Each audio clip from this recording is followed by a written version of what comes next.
네, 오늘 아침에 묵상할 말씀은 에스더 2장 5절에서 9절 말씀입니다.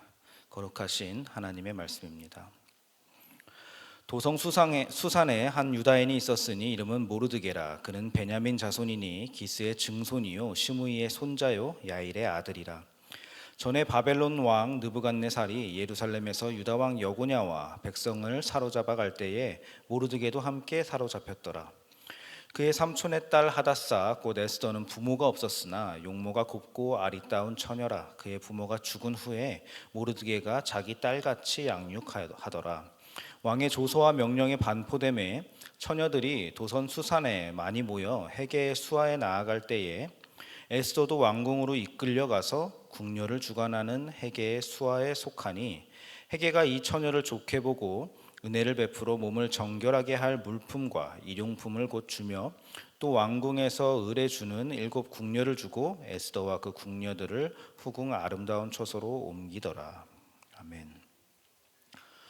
네, 어제 우리는 에스더 1장을 보면서 마치 하나님이 없는 것 같은 세상 속에서도 하나님이 시간의 주인으로서 역사의 주인으로서 운행하고 계신다라는 사실을 우리가 살펴보았습니다. 오늘 읽은 우리가 에스더 2장의 본문은 모르드게와 에스더가 등장하는 부분입니다. 앞선 1장에서 아하수에로 왕은 자신의 말을 거역한 와스디 왕후를 폐위를 시켰습니다. 그리고 이제 여성들의 기강을 잡겠다고 남성 중심의 법을 만들어서 조서를 막 뿌리고 그랬었습니다. 그런 일장에서 그 와스디 왕후를 폐위하는 사건이 있고 나서 지금 3년 정도 지난 시점이 지금 2장의 이 시점입니다. 근데 이 3년이 지나기 바로 직전에 무슨 일이 있었냐 하면은 이것은 역사적 사건인데 살라미스 해전이라는 전쟁을 지금 아하수에로 왕이 치른 직후입니다. 아주 유명한 전쟁입니다. 역사적으로 굉장히 중요한 전쟁이고 가장 유명한 해전입니다. 해전. 제가 어제 300이라는 영화를 잠깐 소개했어요. 전쟁 영화. 근데 그 영화가 히트를 쳤거든요. 그래서 그 뒤에 후속편이 나왔습니다. 한 7, 8년 뒤에 후속편이 나왔는데 그게 바로 살라미스 해전을 중심으로 한 전쟁을 보여주는 영화입니다. 그 전쟁에서 이 아하수에로 왕의 페르시아가 아테네한테 엄청나게 큰 패배를 당합니다. 바다 위에서. 그리고 나서는 이제 그리스 침공을 포기하게 돼요. 못하겠다 이거. 그러니까 지금 아하수에로는 충격을 받아서 이 작은 나라였던 그리스에게 큰 제국인 페르시아가 대패를 당한 것에 충격을 받고 침공을 포기하게 된 상태에서 지금 시리에 빠져 있는 상태가 바로 아하수에로 왕의 심리적 상태다라고 우리가 이해할 수 있겠습니다. 그런데 지금 부인도 없는 호랍이라는 거예요. 그러니까 지금 이 아하수에로 왕이 힘든 상태니까, 외로우니까, 어려우니까 왕의 측근 신하들이 이제 아리따운 처녀를 구해서 왕비를 좀 세우는 것이 어떻겠냐라고 제안을 하는 겁니다, 왕한테. 그러니까 왕은 왕후를 폐위시키고 나서 좀 시간도 조금 지났고 지금 또 심리적으로도 상당히 허전한 상태니까 제안을 좋게 여기고 실행해라 이렇게 명령을 합니다. 근데 이 왕비 선발 과정이 지금 기가 막힙니다. 전국 각 지방에서 아리따운 처녀를 다 한 곳으로 모아서 뽑겠다는 것입니다. 1장에서 페르시아가 관리하는 지방은 127개국이라고 했습니다. 엄청나게 넓은 땅에 엄청나게 전국 각지에서 여자들이 지금 뽑혀서 왔을 것입니다. 근데 이게 정상적인 것이 아니라 아주 독특한 것입니다.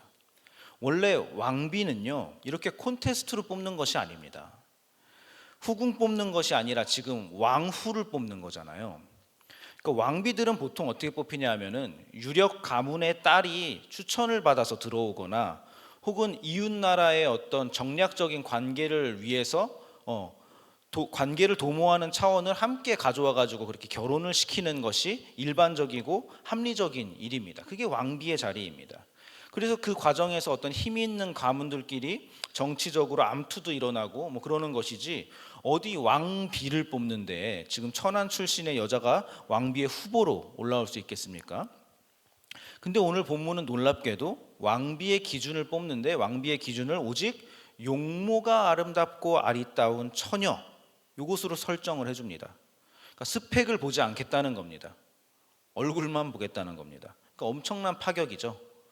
이 파격으로 인해서 지금 보잘것없는 소수 민족이었던 에스더에게도 왕후가 될 수 있는 길이 열리는 것입니다. 자, 그럼 우리가 이제 1장부터 한번 처음부터 되짚어 보겠습니다. 아하수에로 왕이 잔치를 반년 동안 열었습니다. 왕후 와스티를 자기 욕심껏 되지 않으니까 폐위시켜 버렸습니다. 그 사이에 전쟁에서 큰 패배를 당하고 시리에 빠졌습니다. 그러자 외로워서 예쁜 여자를 왕비로 맞이하겠다고 파격적인 미인 선발 대회를 치르고 있습니다. 생각도 못했던 천한 출신 에스더에게 기회가 왔습니다. 지금 누가 일하고 계신 겁니까? 하나님입니다. 세상 역사가 따로 흘러가고 하나님의 역사도 따로 흘러가는 것이 아니라는 겁니다. 우리의 현실의 사건들과 현실의 역사도 다 하나님의 손길이고 하나님의 인도하심이라는 거죠. 하나님은 오늘 지금 이 순간에도 일하고 계십니다. 하나님은 부재한 적이 없으십니다. 어디서나 일하고 계신다는 겁니다. 이런 하나님의 역사적 운행 속에서 오늘 모르드게도 등장하게 됩니다. 5절 6절에서 성경이 첫 등장하는 모르드게를 지금 소개합니다. 수산에 한 유대인이 있었는데 포로들 끌려올 때 같이 질질질질 끌려온 사람이 바로 모르드게다, 이렇게 소개하고 있습니다.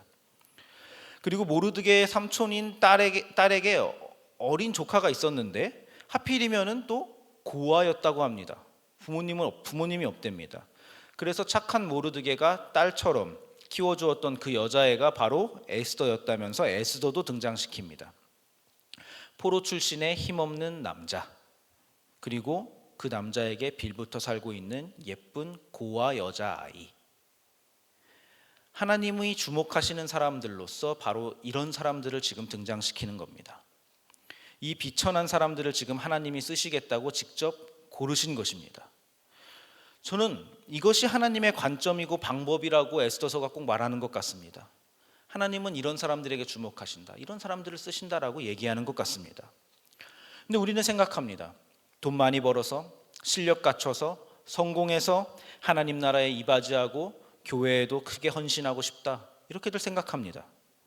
헌금 많이 해서 아프리카에 학교 한번 지어주고 싶다, 이렇게들 생각합니다. 주님, 나를 그렇게 사용하여 주옵소서. 하나님은 황당해 하십니다. 너 언제까지 그렇게 스스로를 속이고 살 테냐? 나는 아무리 속여도 안 속으니까 괜찮은데 너는 지금 스스로를 속이고 있는 것 같구나. 너는 속아 넘어가고 있구나. 너한테 나 그런 거 필요 없다. 내가 필요하면 돌들로도 아브라함의 자손을 어련히 만들 텐데 너는 왜 자꾸 내 핑계 대면서 네 욕심을 내 책임으로 돌리느냐? 그렇게 말씀하실 것입니다. 주님, 나를 사용하여 주옵소서. 이것은 마땅한 기도입니다. 그것만큼 우리에게 기쁨이 되는 일도 없을 겁니다. 하나님이 나를 사용해 준다는데. 그런데 그 사용을 받기 위해 내가 잘나야 한다는 생각은 전혀 마땅하지 않다는 겁니다. 그것은 세상적 사고방식이고 능력주의적 사고방식입니다. 모르드게와 에스더는 그렇게 쓰임받지 않습니다. 오늘 에스더가 왕비 후보가 되는 일에 있어서 에스더가 무슨 일을 했습니까? 아무 일도 하지 않았습니다. 그냥 가만히 있었습니다. 그런데 어느 날 갑자기 왕의 조서가 반포되었고 에스더는 뜬금없이 예쁜 처녀라는 이유로 지금 왕궁으로 끌려 들어가는 것입니다.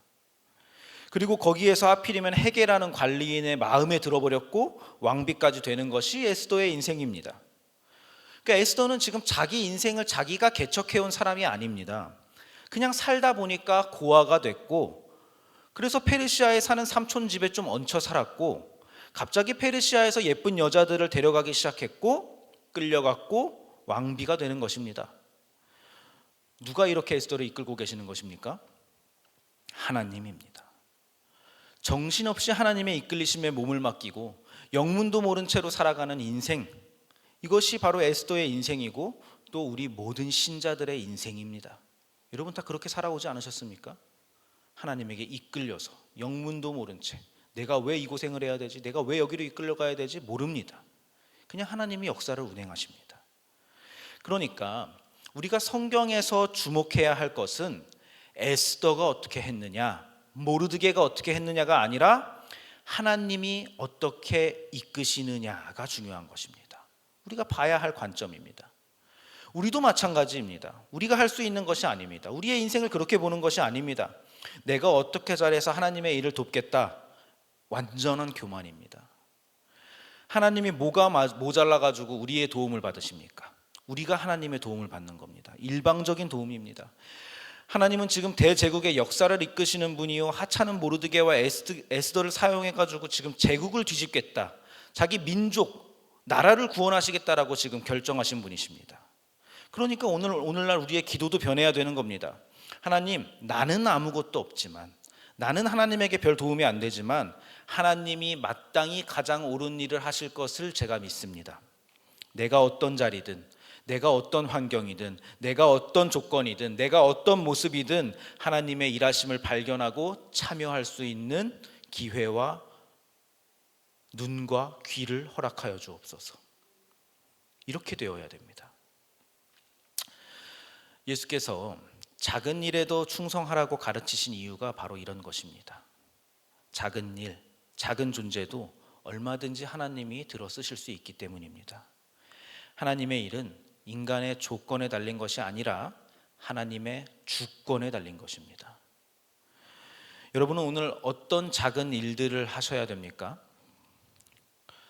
저는 자녀들에게 이불을 잘 개라고 맨날 잔소리합니다. 오늘 하루도 무심히 흘러가는 시간과 역사 속에서 주어진 작은 일을 성실하게 잘 감당하시고 그것이 어떻게 하나님의 뜻으로 이루어질지 기대하는 하루를 보내셨으면 좋겠습니다. 기도하겠습니다. 아버지 하나님, 감사합니다. 비천하고 작은 우리를 주목하여서 아버지의 자녀가 되게 하여 주신 것 감사합니다. 자격 없는 우리를 하나님의 일에 참여시키신 것도 감사합니다. 우리가 이제 신분이 바뀌었으니 세상의 역사 속에서도 주님의 일을 바라볼 수 있는 지혜의 눈을 허락하여 주옵소서. 그렇게 기쁨을 누리게 하옵소서. 또한 우리의 기도가 겸손하게 하옵소서. 스스로를 속이지 않고 하나님의 크신 은혜와 주권을 더욱 신뢰하는 우리가 되게 하옵소서.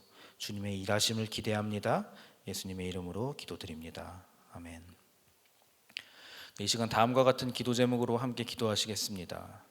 지금 들은 말씀이 내 삶으로 이어지게 하옵소서.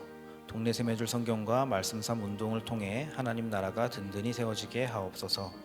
청년부 국내 선교와 시애틀 비전 스쿨을 통해 하나님을 바르게 배우는 다음 세대가 되게 하옵소서. 신장 이식을 받은 니제리아 학생 프린 야마와 어머니 님부아바가 잘 회복하게 하시고 글로벌 사랑 나눔의 사역을 축복하옵소서. 담임 목사님의 모든 사역 가운데 함께 하시고 휴식 기간 동안 충분한 회복을 누리도록 하옵소서. 육체의 질병과 마음의 질병으로 고통받는 지체들에게 회복과 위로를 부어 주옵소서. 개인의 기도 제목과 공동의 기도 제목으로 다 같이 기도하시고 삶의 자리로 나아가겠습니다.